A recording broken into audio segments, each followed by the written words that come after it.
اور ہم نے موسیٰ کو 9 کھلی نشانیاں دیں تو بنی اسرائیل سے دریافت کر لو کہ جب وہ ان کے پاس آئے تو فرعون نے ان سے کہا کہ موسیٰ، میں خیال کرتا ہوں کہ تم پر جادو کیا گیا ہے۔ انہوں نے کہا کہ تم یہ جانتے ہو کہ آسمانوں اور زمین کے پروردگار کے سوا اس کو کسی نے نازل نہیں کیا،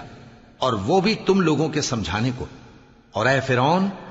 میں خیال کرتا ہوں کہ تم ہلاک ہو جاؤ گے۔ تو اس نے چاہا کہ ان کو سرزمین مصر سے نکال دے، تو ہم نے اس کو اور جو اس کے ساتھ تھے سب کو ڈبو دیا، اور اس کے بعد بنی اسرائیل سے کہا کہ تم اس ملک میں رہو سہو،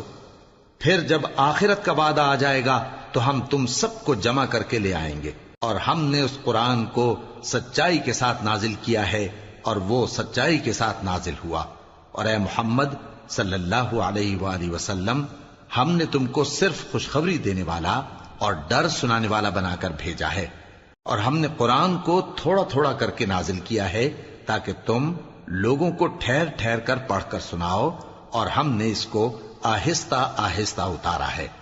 کہہ دو کہ تم اس پر ایمان لاؤ یا نہ لاؤ، یہ فی نفس ہی حق ہے۔ جن لوگوں کو اس سے پہلے علم کتاب دیا گیا ہے، جب وہ ان کو پڑھ کر سنایا جاتا ہے تو وہ ٹھوڑیوں کے بل سجدے میں گر پڑتے ہیں اور کہتے ہیں کہ ہمارا پروردگار پاک ہے، بے شک ہمارے پروردگار کا وعدہ پورا ہو کر رہا۔